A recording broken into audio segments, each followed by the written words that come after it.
7 de la mañana, 36 minutos. Concejales del Distrito Metropolitano de Quito, de distintas bancadas, han pedido al alcalde y a los concejales Edith Sánchez y Sergio Garnica que den un paso al costado en sus funciones. Veamos.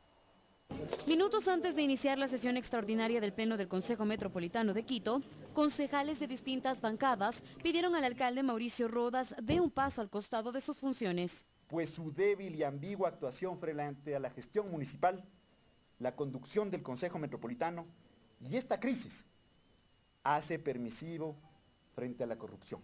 El alcalde Mauricio Rodas respondió diciendo que esta es una manera de obstaculizar lo que queda de su gestión. Estamos en un año electoral y evidentemente hay algunos concejales que por esa razón y para tratar de ganar visibilidad se dedican a este tipo de acciones absolutamente politiqueras, irresponsables. Otro de los pedidos fue que los concejales Edith Sánchez y Sergio Garnica cesen de sus funciones.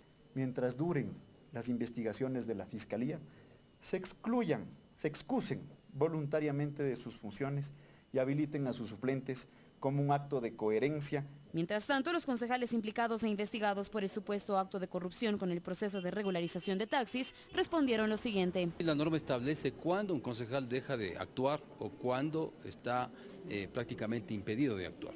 No existe ni de lejos la posibilidad de que esa normativa se aplique con nosotros. Nosotros, tal como reza en el texto constitucional, somos inocentes hasta que se demuestre lo contrario. Ese es un principio de carácter universal. Carla Arcentales, Telediario. Son las 7 de la mañana con 37 minutos. Nuestro siguiente invitado es Dani Gaibor, abogado, miembro del Bufete Contravía Legal, un grupo legal que ha venido prestando asesoría legal a los perjudicados en los diferentes procesos de adjudicación de cupos para el manejo de taxis en la capital de la República. Buenos días, gracias por aceptar esta invitación. Cuéntenos, ustedes han venido denunciando de manera frecuente las irregularidades que se han presentado en estos procesos. Esto hoy por hoy es materia de atención pública, sobre todo por la vinculación o todavía presunta vinculación de concejales del municipio de Quito en este tipo de irregularidades. Pero ¿cuáles son las que distinguen, en su opinión, estos procesos desde el año 2011 cuando se iniciaron? Bueno, buenos días, gracias por la invitación. Realmente este es un tema que inicia en el 2011, ¿no? El 2011, el proceso de regularización de 2011 termina en el 2015. Pero con una particularidad interesante, que para hacer... Perdón, en el proceso 2011-2015 se produjo alguna irregularidad. Sí, y que viene acarreando hasta este proceso, ¿no? ¿Cuál es el tema? El principal requisito para presentarse a este proceso de regularización era haber sido ilegal. ¿Qué es ser ilegal? Haber violentado el artículo 386 del Código Orgánico Integral. En ese entonces era la ley de tránsito que decía que es prohibido, ¿sí?, ejercer la profesión de taxista sin el título habilitante. Entonces, el principal requisito es ese. Entonces, en el proceso 2017 les piden a los taxistas ilegales, a los que violentaron el Código Orgánico Integral Penal, que se regularicen. ¿Ya? Entonces, ¿por qué es interesante este requisito? Porque da cabida a que cuando termine este proceso 2017 empiece un nuevo proceso con los nuevos ilegales que van a ir a salir a las calles. Porque el principal requisito que usted necesite es ser ilegal. Entonces la ilegalidad aquí en Quito nunca va a terminar. Porque el principal requisito para todo proceso de regularización es ser ilegal. Entonces, lo increíble de todo esto, lo que está pasando, ¿no?, es que después de cada proceso de regularización vienen las mafias a ofrecerle a usted cupos. Pero, si me permite, dudo que la disposición diga requisitos, ser ecuatoriano, mayor de edad, ilegal. No, dudo que lo diga. Claro.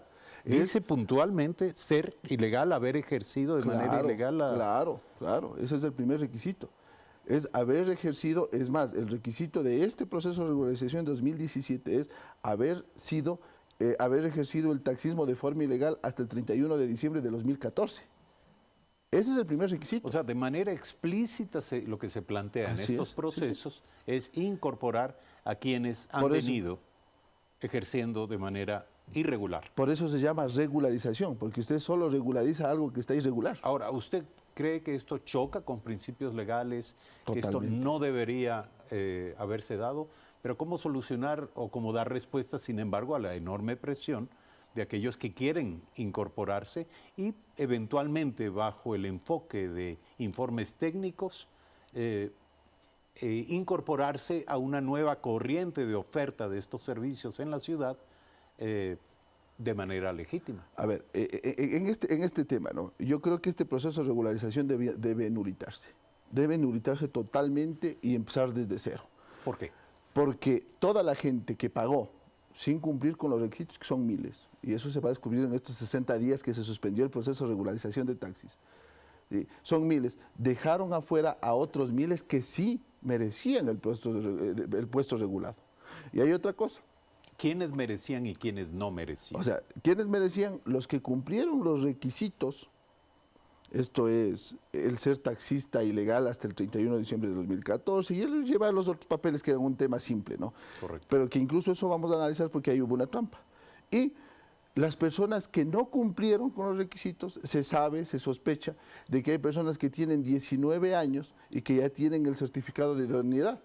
Eso quiere decir que a los 14, 15 años ellos estaban manejando ya taxi. manejaban un taxi Sí. irregularmente. Claro, personas que compraron los vehículos o que salieron a hacer taxismo desde el 2015, 2016 y 2017 están dentro del proceso de regularización.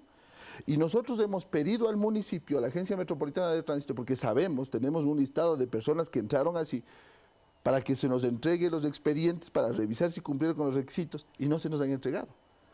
Se nos han entregado y hemos insistido, y en este momento estamos haciendo ya una acción constitucional que es acceso a la información pública para que se nos entregue esos documentos y nosotros poder ir con los documentos, ahí sí a pedir la nulidad del proceso, porque es nulo en todo sentido. Mire, hay una veeduría del Yo proceso. quisiera regresar al tema de quienes pagaron. Ya. Quienes pagaron lo hicieron, ¿por qué razón? O sea, Se les pidió que paguen. Lamentablemente han pagado personas que cumplían con los requisitos por las presiones, porque, vuelvo a repetir, después de cada proceso de regularización vienen las mafias, vienen los que se han dedicado a esto siempre y a aprovecharse de la necesidad de la gente y a ofrecer los puestos. Y le van ofreciendo y la gente obviamente se ha adherido a estos grupos y les han empezado a sacar primero 50, 100, 500, después 3.000, después 5.000. ¿Quiénes? Los involucrados, algunos directivos incluso del taxismo, ¿no? Algunos directivos incluso del taxismo.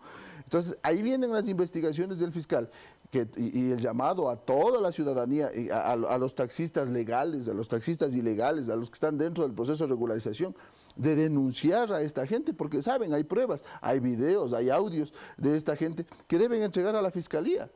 Deben entregar a la Fiscalía y esa gente también sumarse a las iniciativas como la nuestra que estamos nosotros pidiendo que se nulite el proceso de regularización para que empiece de cero y realmente ingresen las personas que deben ingresar y los que pagaron puedan ir a pedir que ese dinero se devuelva, Pero porque son millones de dólares. Quienes pagaron, el problema es que también están incursos en un delito.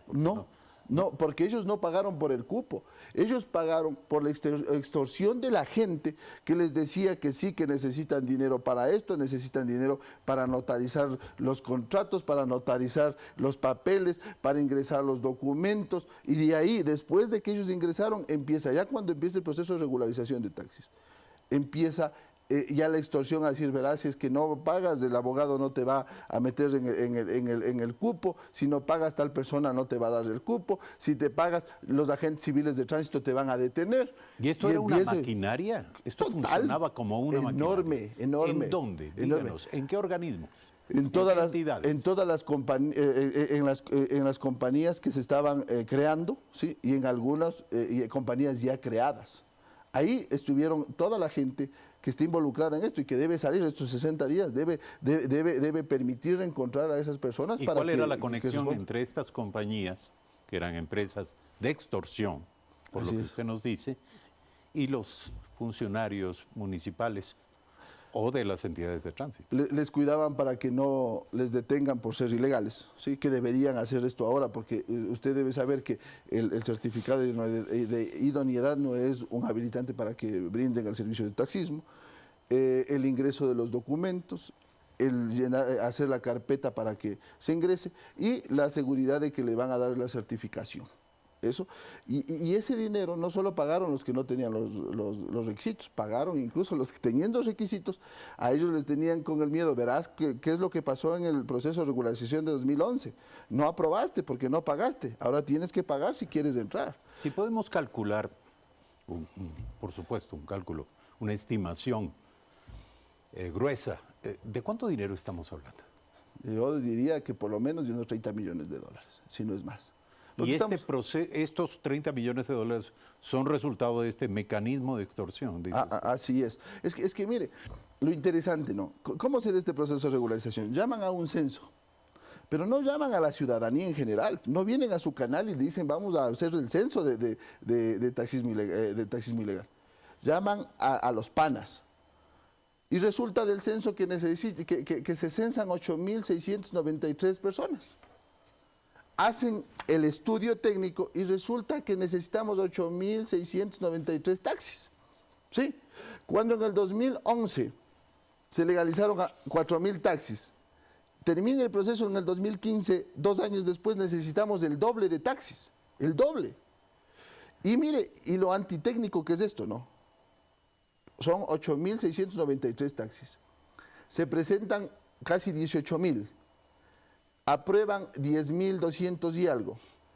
Y el municipio coge y dice, bueno, como 10.000 y pico de personas han cumplido con los requisitos, no vamos a hacer acaso el examen técnico, el informe técnico que se hizo, que necesitamos 8.693, ahora necesitamos 10.200 taxis. Se van en contra del informe técnico y el Consejo Metropolitano aprueba que 2.000 taxis más se legalicen en Quito. O sea que si los 17.000 tenían los requisitos, el municipio decía, entonces legalicemos los 17.000, sin hacer un estudio socioeconómico, técnico, nuevo en Quito para ver si realmente se necesita ese número de taxis. Pero en este momento, ¿hay o no la sustentación técnica? ¿Existen los estudios que nos dicen cuántos taxis admiten las calles de la capital? No, por eso digo, hubo un informe técnico que dice que necesitamos 8.693. O sea que el actual proceso que se pretendía llevar adelante o continuar, ha sido suspendido, continuar, carecía de esa sustentación técnica. Carece del sustento técnico, carece totalmente del sustento técnico. Dos preguntas finales, volviendo a aquello del requisito de la ilegalidad como requisito para la legalidad. O sea, usted tiene que comprobar que ha ejercido el taxismo de manera irregular para pasar e ingresar en el proceso de regularización. ¿Cómo se demostraba esto? Llevando a la estación de tránsito, por ejemplo. Usted llevaba a la estación de tránsito y le dice, mire, aquí está la estación de tránsito.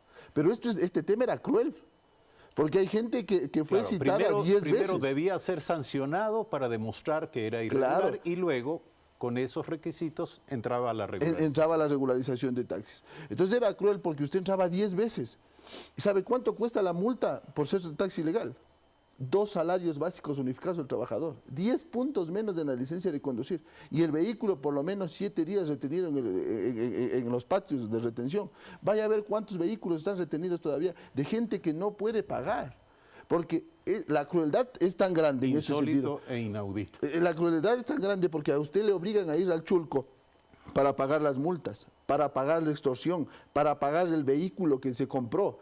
Eso no se está dando cuenta la gente y es lo que está viviendo ahora los taxistas ilegales. Pregunta final. El Consejo Metropolitano de Quito aprobó la suspensión del proceso de regularización de buses y taxis. ¿Está usted de acuerdo con ello? Totalmente de acuerdo. Y lo que deberían hacer coherentemente el Consejo Metropolitano es nulitar estos procesos para que empiecen de cero. Sí, aquí y hay un tema adicional, ¿no? Hubo una veeduría en el proceso de regularización de taxis. En la veeduría estuvo integrada por el concejal Garnica. ¿Sabe para qué se creó esta veeduría? Para evitar actos de corrupción. Y lo más gracioso es que se presentan ya denuncias en esta veeduría, se presentan denuncias de lo que estaba pasando, de esta extorsión. ¿Y sabe qué ponen al final? Que las denuncias se resolverán una vez que se acabe el proceso de regularización. Entonces, ¿cómo puede evitar usted actos de corrupción si no hay siquiera una denuncia de estos actos? Dani Gaibor, gracias por aceptar la invitación a Primera Impresión. Gracias. Abogado de Contravía Legal, representante de perjudicados en todo este proceso que ustedes han escuchado en esta mañana. 7:51 minutos, ya volvemos.